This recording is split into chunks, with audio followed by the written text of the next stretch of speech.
Juízes 6, capítulo 6, versículo 6.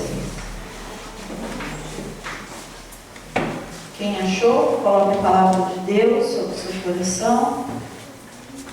E nós vamos pedir para Deus falar conosco através da palavra dele, amém?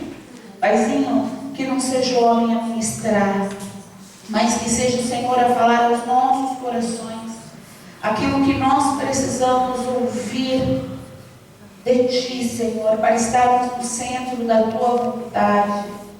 Então, que os nossos olhos e ouvidos espirituais estejam atentos. Eu te peço, repreende tudo aquilo que quer impedir o Teu trabalhar nesta manhã. Nós entregamos este momento, meu Deus, e que o Senhor vai nos ensinar nas Tuas mãos. Em nome de Deus que é Pai, Filho e Espírito Santo. Amém e graças a Deus.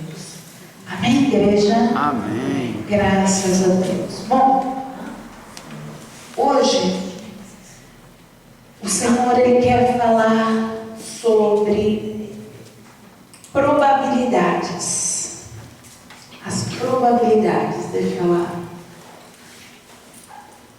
colocar aí pra gente. Quem sabe o que é probabilidade?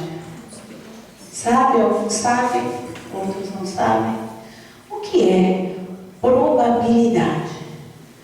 Probabilidade é a chance de algo acontecer baseada em fatores visíveis, baseada na lógica humana, em recursos disponíveis e nas circunstâncias.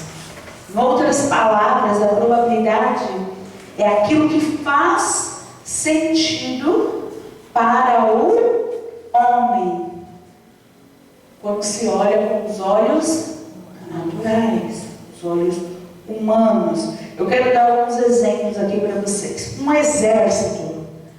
Quando um exército tem mais pessoas, a probabilidade, ou seja, as chances dele vencer, humanamente falando, é o quê? Maior. Ele tem mais probabilidade de vencer, né? Por exemplo, quando uma pessoa ela é mais forte e ela vai para uma luta. Quem já assistiu luta aqui? Você vê uma pessoa forte ou uma pessoa mais magrinha, mais fraquinha. Você olha e você já fala o quê? A probabilidade é de que o mais forte vença. A Copa está aí. A Copa está aí, né? E aí, quem é que gosta de jogos de futebol? Existem as probabilidades, né? É provável que tal time vença, né? Tal país vença aquele país, porque essa é a probabilidade. Né? E uma situação favorável, ela tem mais probabilidade de dar certo do que uma situação difícil. Então a probabilidade ela se resume no que é humano, humanamente falando. E eu quis trazer essa mensagem para vocês porque eu vivi algo que eu fiquei pensando muito a respeito. Eu vivi algo pessoalmente. Eu estava pensando assim nestes dias, que não existia a probabilidade de eu ver a minha filha completando 15 anos. Uma vez que os médicos, quando ela tinha 7 anos, já acreditava que eu ia partir lá. Ou seja, pelos olhos humanos, pela probabilidade, eu não veria ela completando os seus 15 anos.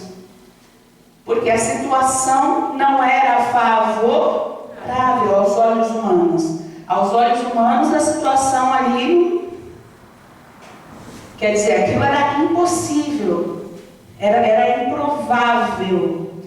Só que Deus, Ele não trabalha em probabilidades.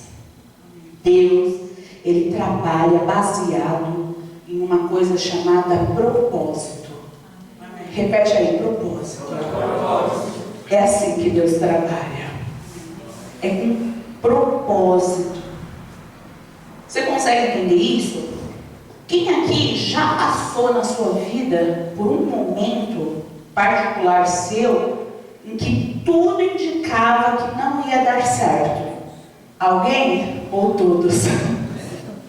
Quase todo mundo passou por alguma situação em que você falou assim, não tem chance de dar certo, não tem probabilidade de dar certo.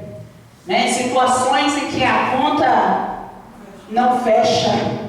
Quem aqui já passou? Onde a sua força parecia que não era o suficiente. Talvez você até tenha passado por situações onde parecia, e só parecia, que Deus estava em silêncio. Talvez você tenha passado por essas situações, talvez na sua saúde, como foi o meu caso, talvez numa parte financeira, como eu também já vivi situações assim, quando minha fábrica pegou fogo. Situações que você olha e fala, peraí, problemas familiares, quando meu pai ficou doente, sabe?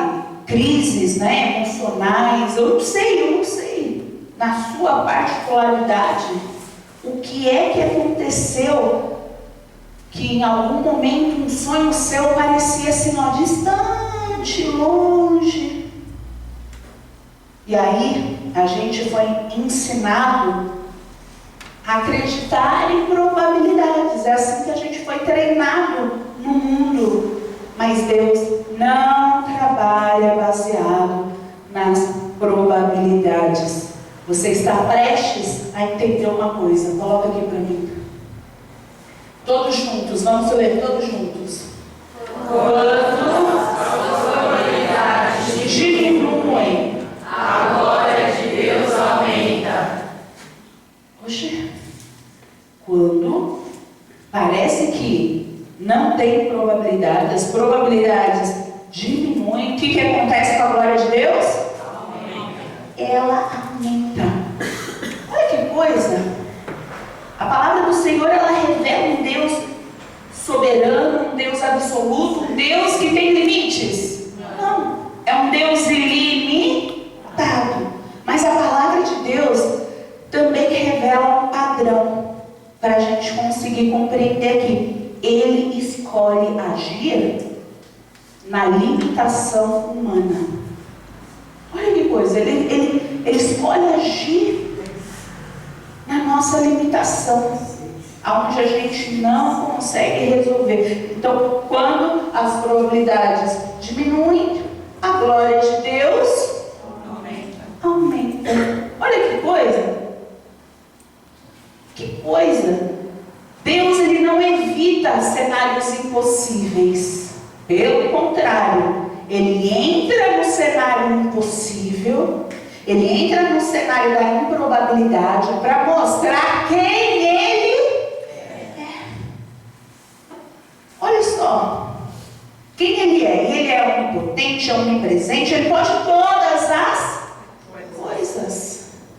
E como Ele pode todas as coisas, na improbabilidade, onde é impossível diante dos olhos de todos, Ele é glorificado. O nome do Senhor é glorificado.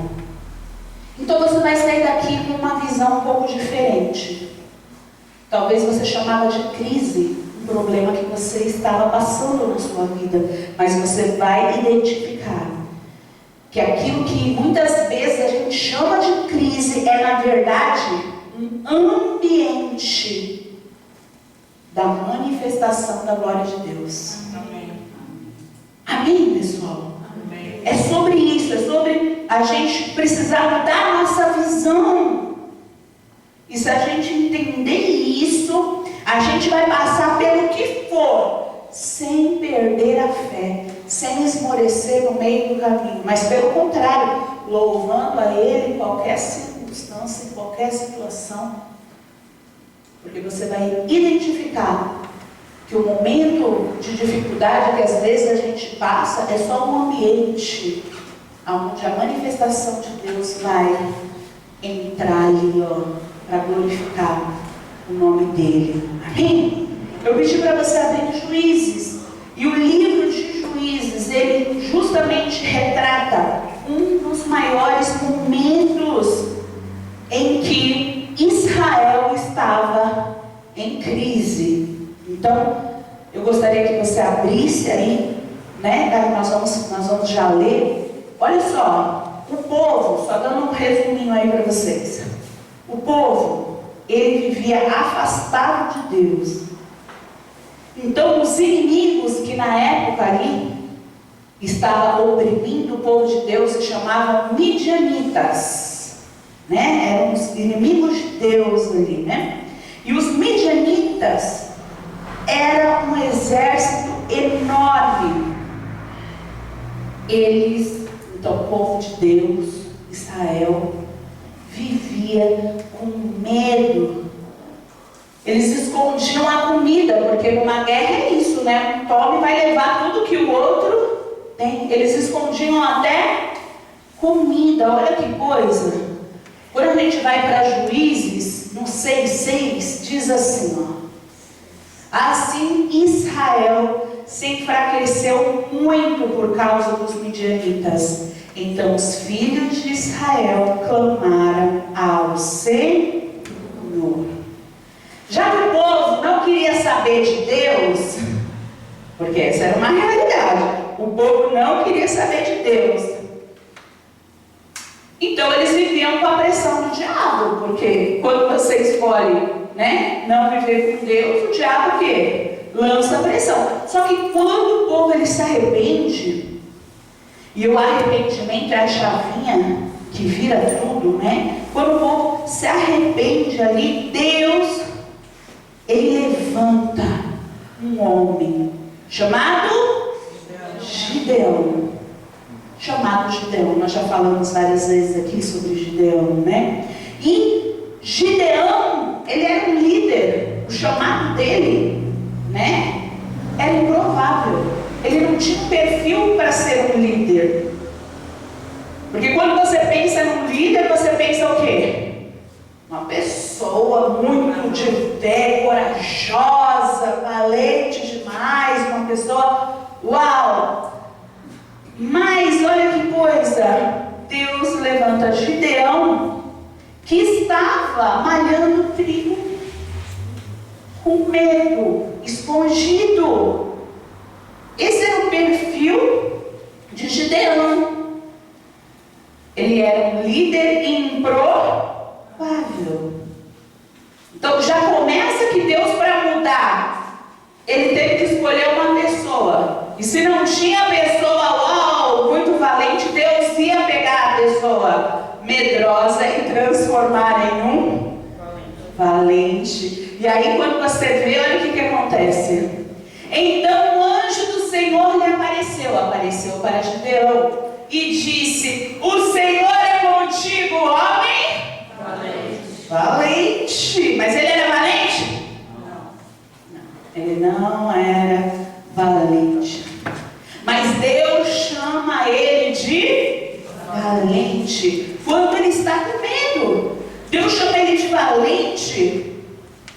Olha aí as improbabilidades, né? Um líder com medo. Mas Deus, ele já chama ele daquilo que Deus iria transformá-lo. Deus vira para o medroso e fala: homem valente. Às vezes Deus vira para você e ele te dá uma promessa tão incrível, você fala assim: não sei o que Deus viu em mim. Como assim Deus me escolheu para esse ministério? Como Deus me escolheu para fazer? Eu não sei o que Deus viu em mim. Deus te chama por aquilo que Ele sonhou na sua vida. Talvez você ainda não tenha se tornado, mas se você permitir que os planos de Deus se cumpram, pode ter certeza que logo, logo você vai ver a promessa de Deus se cumprindo. Amém? A resposta de Gideão naquele momento, que ele ainda não era o valente, apesar de Deus já determinar que ele seria, foi essa, ó. Lá no 15, ó. Ah, Senhor meu, com que livrarei a Israel? Eis que a minha família é a mais pobre de Manassés. E eu sou o quê? O maior? O menor. A improbabilidade acontecendo o tempo inteiro nessa história. Quais eram as chances do menor vencer? Humanamente falando, não existia chances. E quando ele olha com os olhos humanos, ele mesmo fala com Deus: mas Deus, qual é a chance de eu vencer? Se eu sou o menor, eu sou pequenininho. Entende uma coisa? Deus não nos chama pela nossa condição atual, mas pelo propósito que Ele tem. Isso é olhar com os olhos da fé. Deus nos olha com os olhos da fé, antes mesmo da gente ter fé para acreditar. Então, começa a mudar a sua visão. Se Deus acredita em mim, por que eu não acredito? Se Deus me chamou para vencer, por que eu acho que não vai acontecer? Se Deus pode fazer o milagre, por que eu acredito que é o fim, que o milagre não vai chegar? Gideão, na sua dificuldade humana, ele pede a Deus vários sinais, várias vezes, porque a dúvida ainda sondava o coração dele. A dúvida ainda sondava, e ele pede para Deus sinais. A gente já falou a respeito disso. E Deus, ele confirma para Gideão, ao invés de fazer o quê? Dispensar. Ó, meu amigo, estou te chamando, tem coisas grandes na sua vida, e você está aí, não está acreditando no que eu estou falando. Você está aí, está mole, está com medo. Ó, rapaz, eu vou encontrar algo melhor que você. Aconteceu isso? Não. Olha só como Deus, ele é maravilhoso.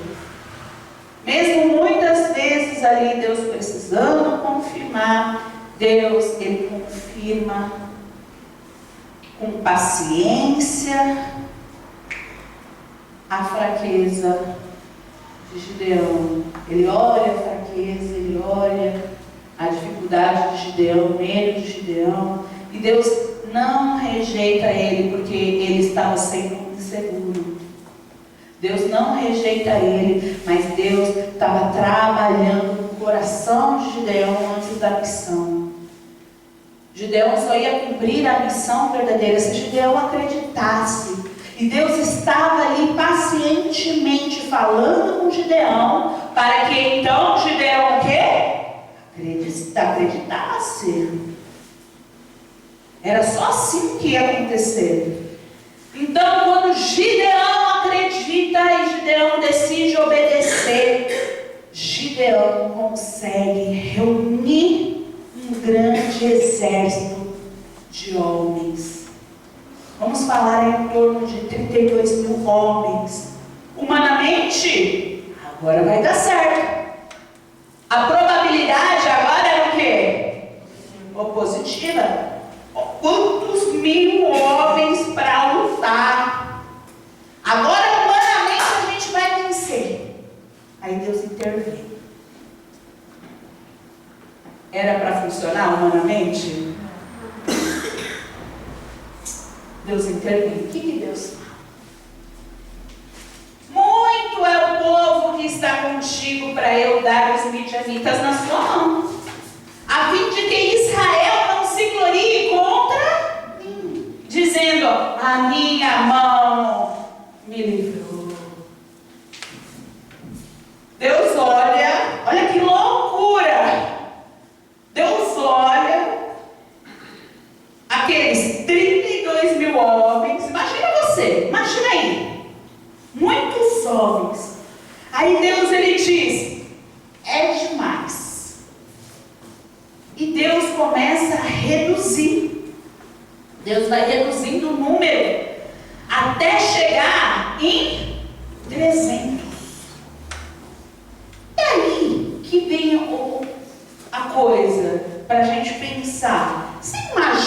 tensão de Gideão? Porque Gideão aí estava indo lá obedecer ao Senhor, né? Mas quando ele viu tantos milhares de homens ali, ele falou: ó, vai dar certo, agora vai. Aí Deus começa a tirar. Nós vamos diminuir esse exército, vamos deixar esse exército pequenininho. Imagina a tensão de Gideão, fazendo os testes que Deus mandava ele fazer para diminuir cada vez mais o número de pessoas que iriam para essa luta. Imagina ele vendo o exército diminuir e a probabilidade de quê? Diminuindo. Imagina, eu fico imaginando o desespero dele ali, cada redução que Deus fazia no exército significava mais risco, mais medo, cada redução. Como assim? Como assim? Mas, gente, Deus não estava diminuindo a chance. Ele estava eliminando qualquer possibilidade de dúvida sobre quem faria o milagre.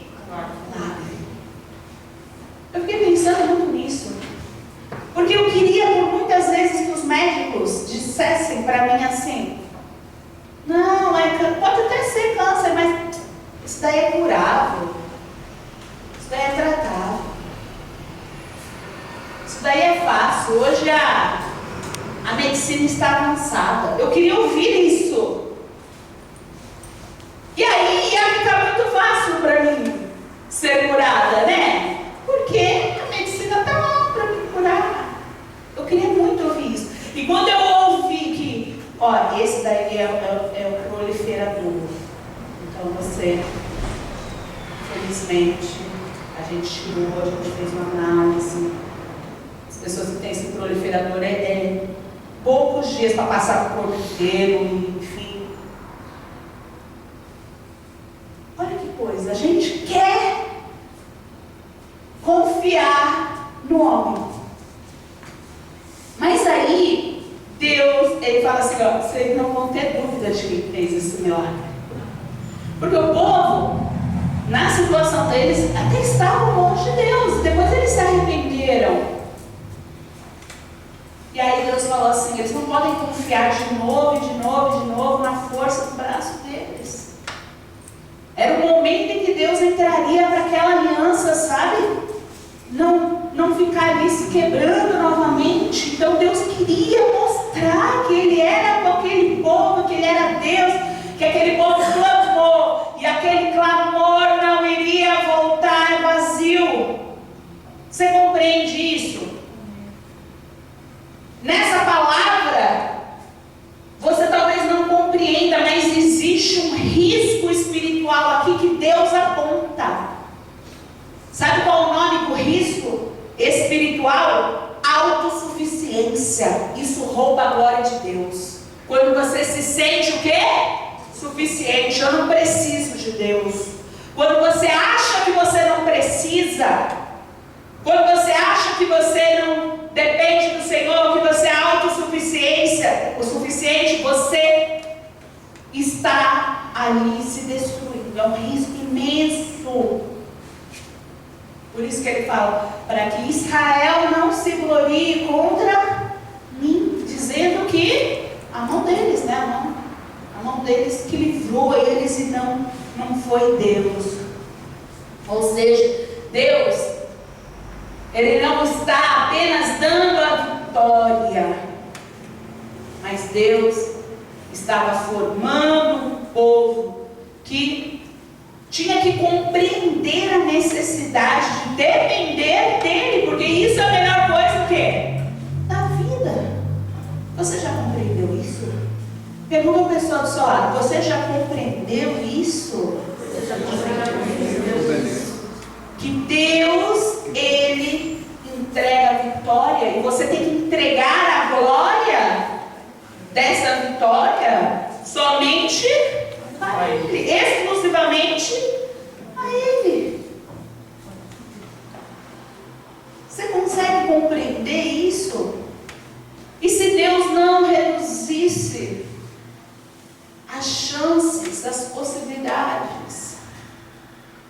Gideão iria dividir aquela vitória.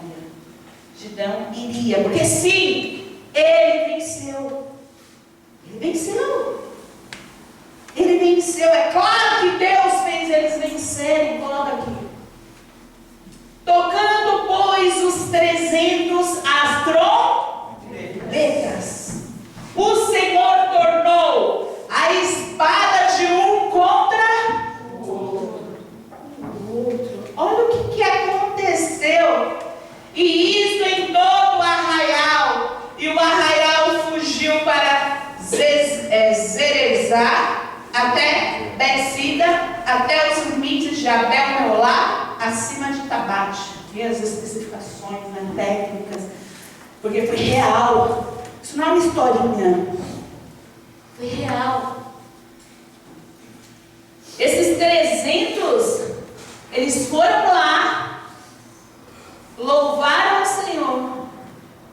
E os inimigos, as espadas dos inimigos. Olha o que aconteceu. O que aconteceu com os exércitos? Virou um para o outro lá e começou ali os soldados brigando entre eles. Todo mundo ia saber que foi o Senhor. Olha que coisa incrível, que coisa maravilhosa. Foi o Senhor. Quando Deus entra na batalha, Ele luta por nós de formas que nós não podemos imaginar. Entenda uma coisa. Deus, em sua soberania, né, frequentemente permite. Ele permite a insuficiência humana.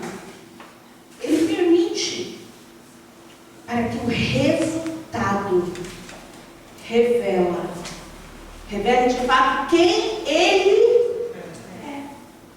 Quem fez o milagre. O que aconteceu? Coloca aí para mim. Olha lá. Aqui nós estamos em Coríntios.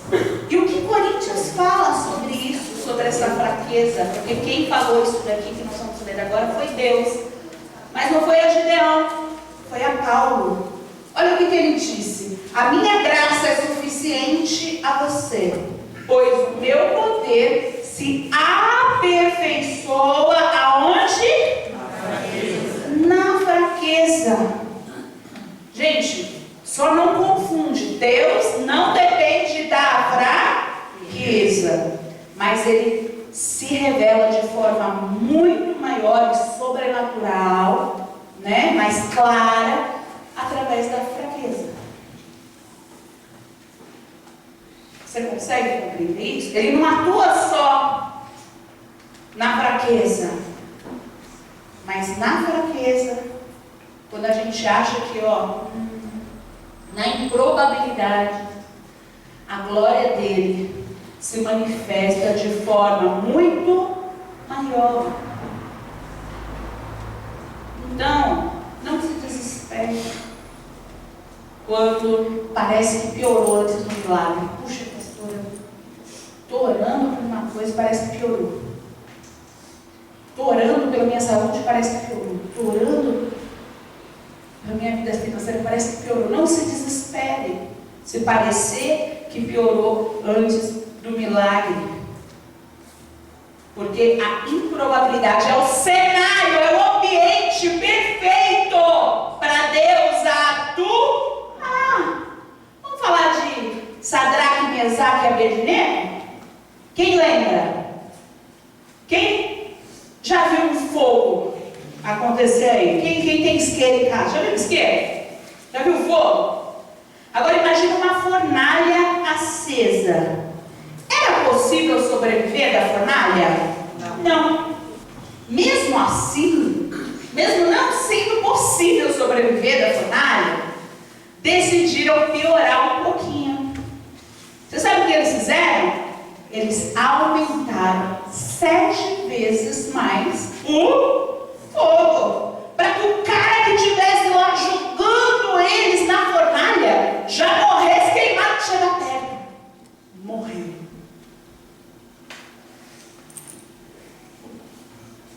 mesmo fogo que nem mesmo chapiscaria um único fio de cabelo da cabeça de Sadraque, Mesaque e Abednego.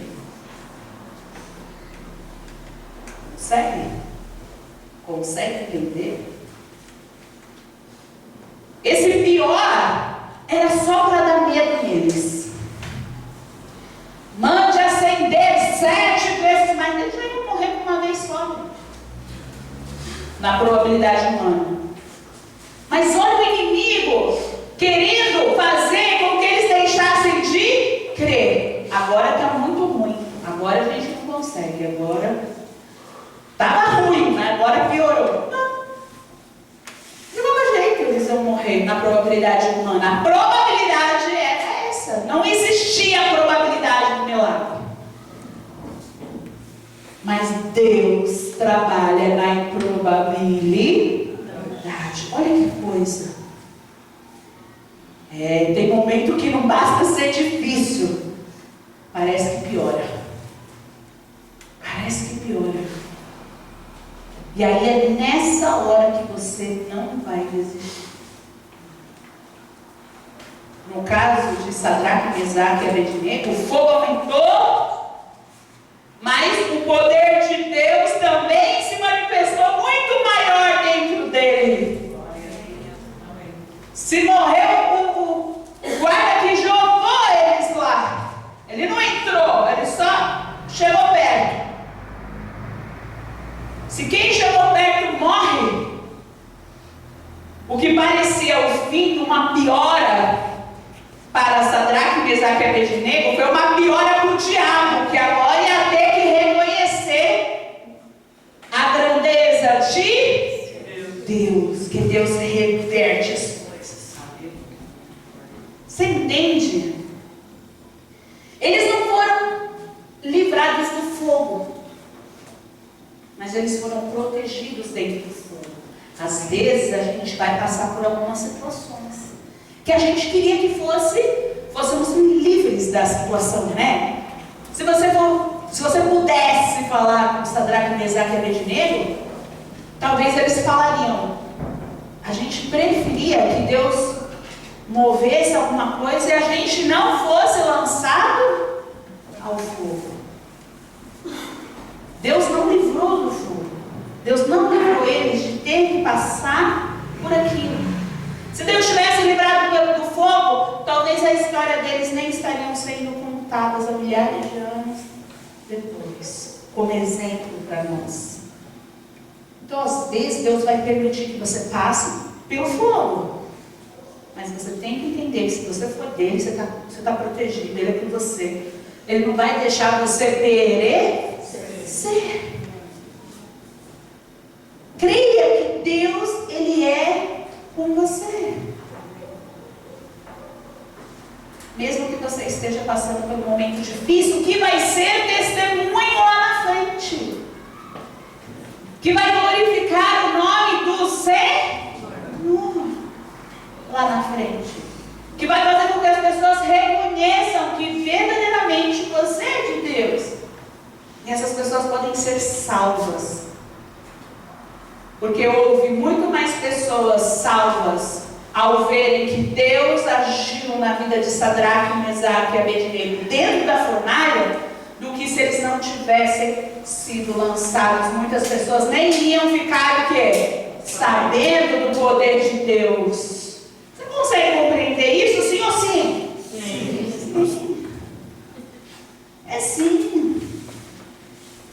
E não foi só esses homens. Quando a gente olha, por exemplo, Davi, ele viveu processos invisíveis até ele receber o reino prometido. Qual era a promessa? Era o reino.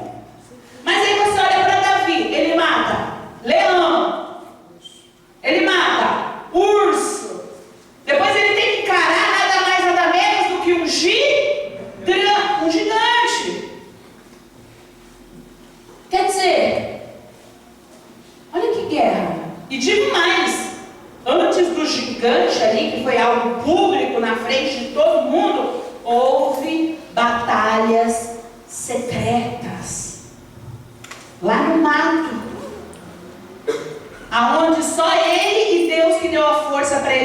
você sabe. Você entende? Você consegue compreender? Quem consegue compreender isso?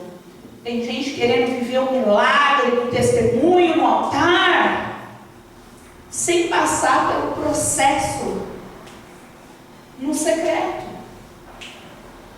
E talvez você esteja vivendo um processo, passando um momento de luta, mas você não vai esmorecer. Se você estava quase esmorecendo, Deus te trouxe para lembrar você quem é com você.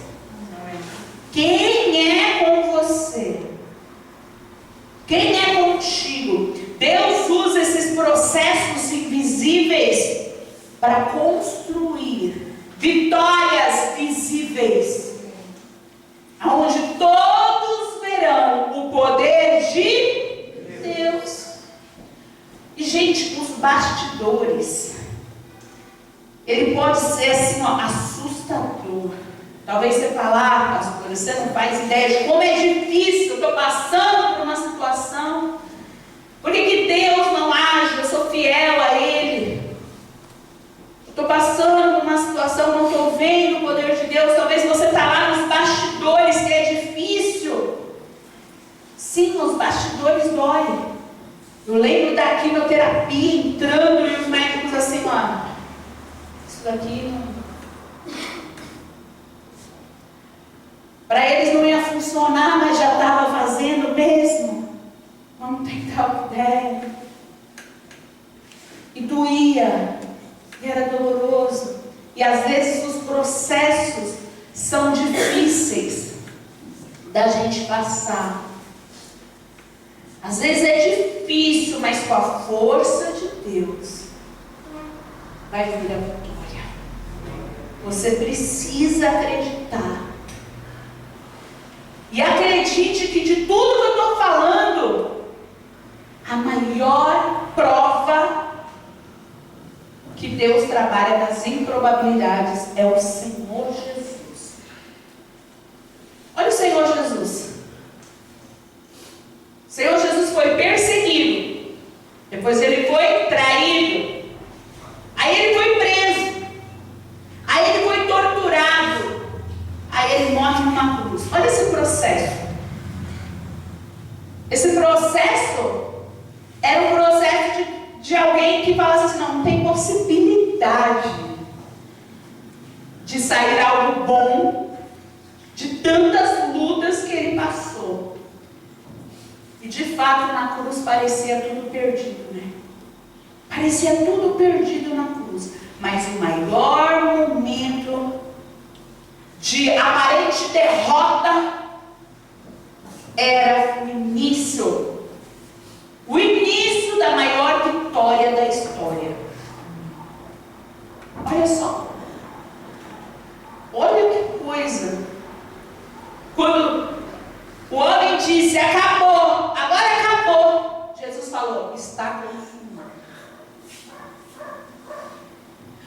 Quando o homem falou, acabou, Jesus falou assim, ó, comer.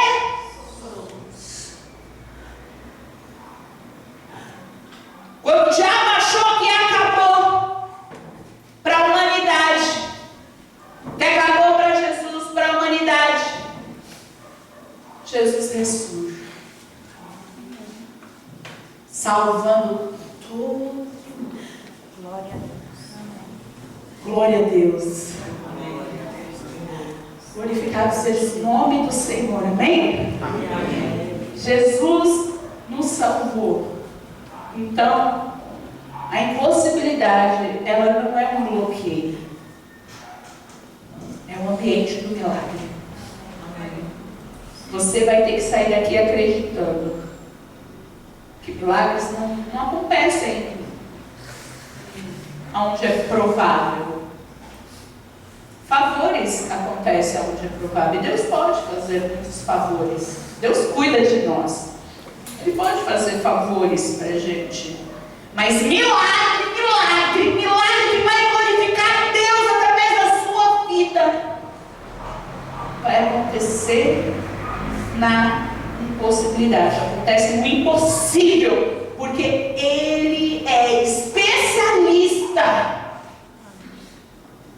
em impossíveis. Ele é especialista. Amém, pessoal? Amém.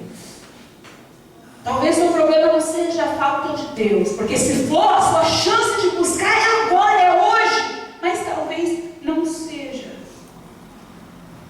Talvez pareça aos teus olhos que, poxa, por que Deus permitiu? Por que eu estou passando por isso? Mas por quê? E fica essa interrogação. Esse é só o cenário. Ainda vai ter glória aí. Amém? Amém? Ainda vai ter glória aí. Antes de Deus mudar a sua situação, Ele quer mudar a sua forma de enxergar a situação. Antes dele mudar a situação, mude a forma de enxergar. Quem aqui está vivendo algo impossível? Ou talvez você aqui, pastor, eu perdi a esperança. Ou talvez você acha que acabou, que é o fim, que você está passando por um problema. Se você está vivendo, igreja, um cenário sem saída, saiba, você está no lugar certo para Deus fazer um milagre. Coloca aqui para mim. Porque quando acaba a possibilidade humana, começa a glória de Deus. E se você crer no seu coração, porque nós vamos agora para a Santa Ceia. E o que é a Santa Ceia? Não existe a probabilidade de Deus morar no homem. Não existia. Não existia probabilidade de salvação. E Jesus veio e Ele quebra todas as impossibilidades, as improbabilidades. Ele manda a gente celebrar. E você não vai só celebrar, você vai participar dele em você. Porque ele fala, é o pão dele, é o corpo dele, é o sangue dele, é o corpo dele em você, é o sangue dele em você. Porque às vezes você fala assim, pastora, é lindo que a senhora falou, muito lindo, mas eu não tenho força. Você acha que foi fácil para Jesus passar o que ele passou? O processo? Ele estava aqui em forma humana? Não.